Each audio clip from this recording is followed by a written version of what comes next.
중국 광시장족 자치구의 바이서시. 이곳은 아열대 몬순 기후 속에 무성한 숲을 품고 있어 중국에서 가장 녹색인 도시라 불린다. 하지만 그 땅 아래에는 전혀 다른 세계가 숨쉬고 있었다. 수억 년 동안 석회암과 배구나미 지하수에 의해 깎이며 형성된 카르스트 지형. 그곳엔 수백 개의 동굴과 지하 하천이 얽혀 있었고 마치 거대한 미로처럼 인간의 접근을 거부하고 있었다. 그리고 그 수많은 동굴 중 하나에 두 명의 생물학자가 발을 들였다. 그들이 찾고자 했던 건 전설처럼 전해지던 희귀어 중 하나였다. 36의 베테랑 동굴 생물학자 다저우. 검은 물고기 저우라는 별명으로 더 잘 알려진 그는 극한 환경에서 수많은 생태 조사를 수행한 탐사 전문가이자 과학 블로거로도 명성이 높았다. 그리고 그의 곁에는 28의 제자 샤오저우가 있었다. 광시대학에서 생태학 석사 과정을 밟고 있던 그는 스승의 지도 아래 동굴 어류의 장내 미생물 다양성을 연구하고 있었다. 두 사람은 스승과 제자이자 누구보다 서로를 신뢰하는 탐사 파트너였다. 그들의 목표는 단순히 새로운 종을 찾는데 그치지 않았다. 중국 동굴 어류 도감의 마지막 퍼즐을 맞추기 위해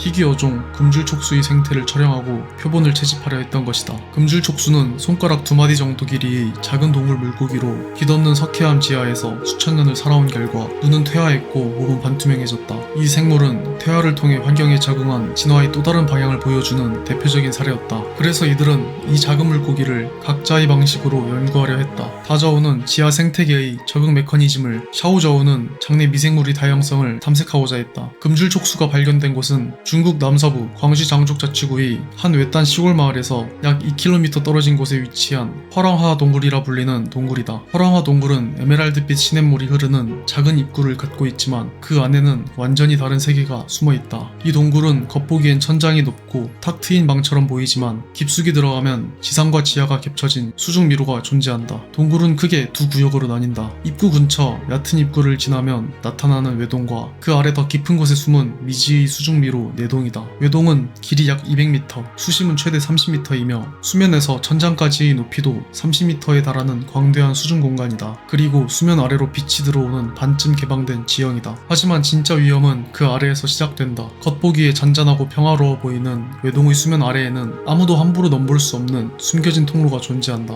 그 통로는 외동의 바닥 깊은 곳, 일반적인 레저 다이빙으로는 접근이 어려운 수심에서 비밀스럽게 열려있다. 그곳은 바로 내동이라 불리는 또 다른 지하 공간으로 이어지는 수중 통로이다. 이 통로를 지나면 전혀 다른 세계가 펼쳐진다. 내동은 단순한 공간이 아니라 길이만 300m를 넘는 미로 같은 지형으로 깊은 곳은 수심이 38m에 달할 정도로 수직으로도 깊고 복잡하다. 내동 내부에는 완전히 물로 잠기지 않고 천장 쪽 일부에 공기가 고여있는 이른바 에어포켓들이 불규칙하게 형성되어 있다. 또한 바닥에는 수백 년 동안 쌓인 침전물들이 쌓여 있어 어떠한 움직임이 생기면 시야가 흐려져 자신이 어디에서 왔는지조차 판단할 수 없게 된다. 그리고 이곳의 더 깊은 구역은 불안정한 안반 구조로 인해 붕괴 위험이 크기 때문에 지금까지도 누구의 발길도 닿지 못한 미지의 영역으로 남아있다.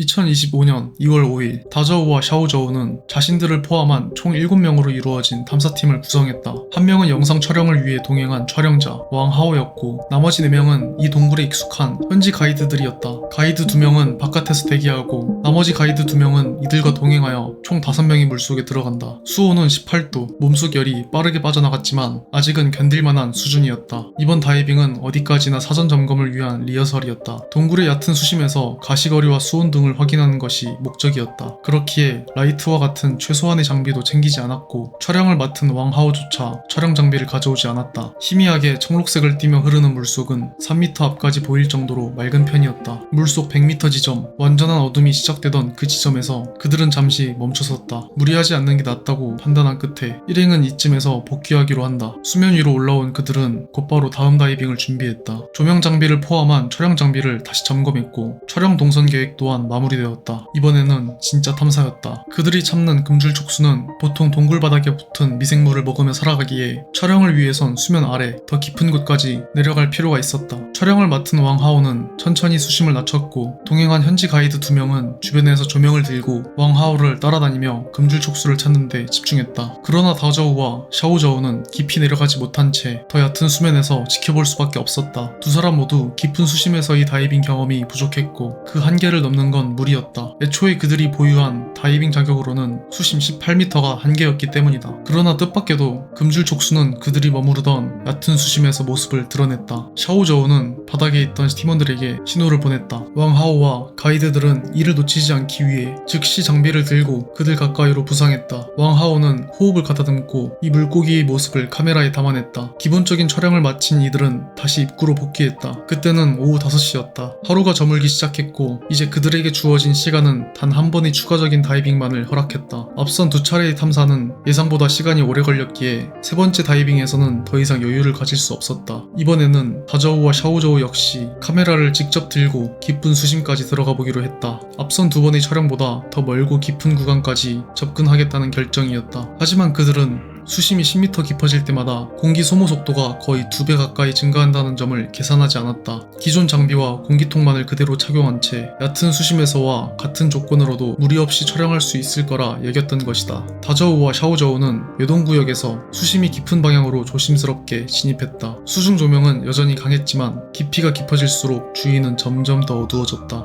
벽을 따라 이어지는 구조를 기록하고 입구와 비교해 수중 환경이 어떻게 달라지는지도 관찰했다. 그러나 수심이 점점 깊어지면서 주변 수온은 낮아졌고 시야도 좁아졌다. 이들이 보유한 장비는 깊은 수심에 최적화된 것은 아니었고 점점 더 앞이 보이지 않게 되자 움직임도 느려지고 호흡도 무거워지기 시작했다. 탐사를 시작한 지 약 20분쯤 되었을 무렵 다저우는 자신의 공기통을 확인했고 게이지는 이미 절반을 가리키고 있었다. 그 순간 그는 촬영할 때가 아닌 반드시 복귀해야 하는 지점에 이르렀다는 것을 깨닫는다. 다이빙에서의 3분의 1 법칙은 절대적인 생존 원칙이다.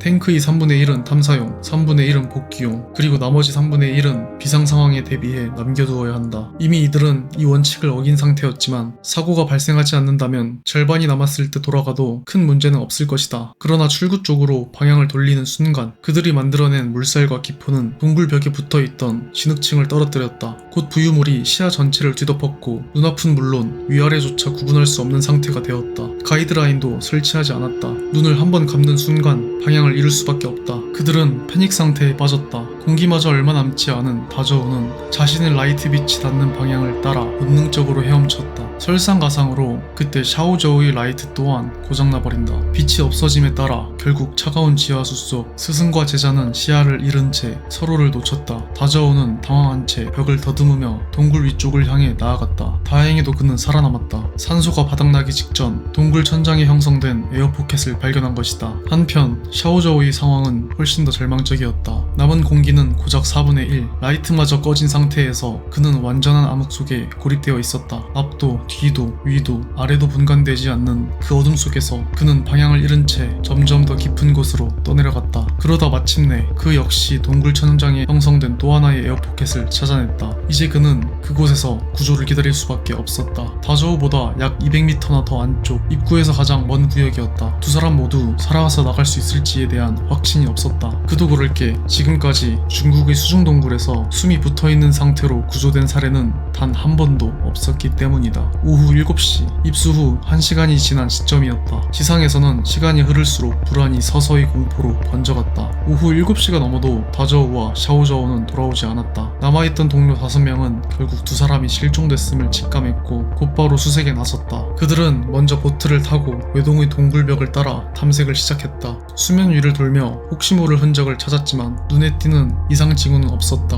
곧이어 2명의 현지 다이버가 직접 수중 탐색에 나선다. 먼저 외동구역 전반을 약 1시간가량 수색했지만 바닥에는 별다른 흔적이 남아있지 않았다. 이후 내동으로 이어지는 수중 통로 방향에서 심하게 흐려진 시야가 관찰됐다. 동굴 벽면에서 떨어져 나온 실트가 통로 전체를 흐릿하게 덮고 있었다. 구조 다이버들은 실트 아웃이 발생한 것을 보고 이 방향으로 진입했을 가능성을 의심했다. 그들은 조심스럽게 내동 통로로 방향을 틀었고 탐색 거리는 600m 지점까지 이어졌다. 탐색은 바닥 위주로 진행됐다. 그러나 샤오저우는 당시 천장 쪽의 에어챔버에 고립돼 있었다. 라이트는 닿지 않았고 시야는 불과 1m 앞밖에 보이지 않았다. 결국 다이버들은 그 공간을 지나치고 말았다. 자체 수색이 실패로 돌아가자 결국 탐사팀은 밤 10시 24분 공안에 구조 요청을 접수한다. 신고를 받은 공안에서는 투입 가능한 모든 인력과 장비를 총동원하여 구조 작업을 준비했다. 신고가 접수된 지 불과 2시간여 만인 2월 6일 새벽 1시 동굴 앞에는 대규모 구조 캠프가 세워졌다. 현장에는 바이서시 수상근무 구조대를 선두로 응급관리국, 소방구조대대, 수색구조대, 그리고 민간 잠수협회까지 약 50명의 인원이 모였다. 이 중 바이서시 수상근무 구조대는 중국 동굴 다이빙계의 1인자인 한팅과도 연관되어 있었다. 이 팀은 창설 직후부터 2년간 한팅의 지도로 훈련을 받아왔고 8년 동안 수많은 실전 구조 경험을 쌓아온 베테랑들이었다. 하지만 동굴 내부 구조에 대한 정보가 거의 없는 이번 수색은 그들에게도 쉽지 않았다. 2월 6일 새벽 2시 30분 수색은 철저한 준비 끝에 본격적으로 시작됐다. 다저우와 샤오저우가 실종된 지 7시간 30분이 지난 시점이었다. 구조대는 먼저 카약을 타고 외동구역 가장자리를 따라 동굴벽을 두드리며 소리로 반응을 유도했다. 그러나 한 바퀴를 모두 돌아도 별다른 반응은 없었다. 새벽 3시 30분 실종 발생 8시간 30분경과 구조대는 결국 내동 내부의 에어챔버 수색을 우선 결정했다. 만약 두 사람이 살아있다면 숨을 이어갈 수 있는 유일한 공간이 그곳이었기 때문이다. 그러나 통로에 진입하자 곧바로 심각한 문제가 드러났다. 바닥에서 솟아오른 부유진흙 때문에 시야는 사실상 제로에 가까웠다. 이전 현지 다이버들이 지나가며 수백 년간 가라앉아 있던 미세한 진흙이 한꺼번에 퍼졌던 것이다. 어둠과 혼탁 속에서 구조대조차 길을 잃는다면 생명을 장담할 수 없는 상황이었다. 이에 구조대는 동굴 입구부터 외동 내부까지 총 5개의 200m 대형 가이드라인을 설치하며 수중 통로를 하나씩 개척해 나갔다.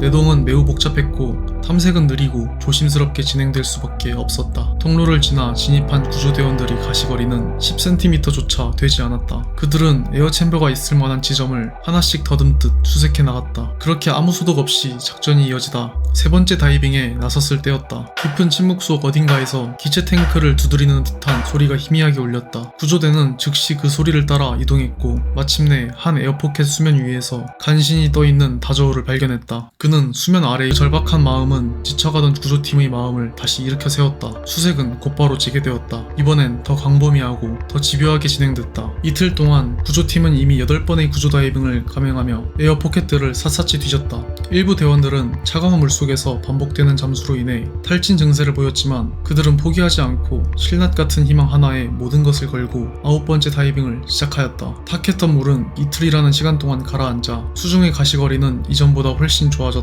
두 대원은 앞뒤로 나란히 헤엄치며 에어챔버 주변을 조심스럽게 탐색했다. 그리고 그때 위에 무언가 보였다. 물에 불어 하얗고 주름진 그 손은 마치 움직임이 없는 시신처럼 보였다. 두 사람의 심장은 순간 멎을 듯 철렁 내려앉았다. 그러나 바로 그때 그 손이 천천히 움직이기 시작했다. 마치 누군가를 향해 손을 흔드는 듯한 움직임이었다. 놀라움은 다시 희망으로 바뀌었다. 그들은 즉시 다가가 손의 주인을 놓지 않고 버텨낸 것이었다. 샤오저우는 에어챔버 안에서 여러 차례 수중을 비추는 불빛을 목격했지만 동굴 구조가 너무나 복잡해 구조팀이 그가 머문 공간을 계속 지나치고 있었던 것이다. 시간이 흐르며 생존 가능성도 줄어드는 가운데 샤오저우는 기회를 놓치지 않고 스스로 물속으로 잠수해 자신의 존재를 알렸던 것이다. 이때는 샤오저우가 실종된 지 72시간이 지난 때였다. 에어챔버의 위치는 동굴 입구에서 약 500m 떨어진 곳이었다. 하지만 그가 발견되었다는 것은 구조됨을 의미하진 않았다. 한 명은 에어포켓에 남아 안정 상태를 지켜보기로 했고 다른 한 명은 동굴 밖으로 헤엄쳐 나가 발견 사실과 그의 상태를 보고했다. 샤오저우는 이미 극심한 탈수와 저체온, 굶주림에 시달리고 있었고 완전한 어둠 속에서 72시간 이상을 홀로 버틴 그는 깊은 공황 상태에 빠져 있었다. 게다가 구조에는 치명적인 난관이 하나 더 있었다.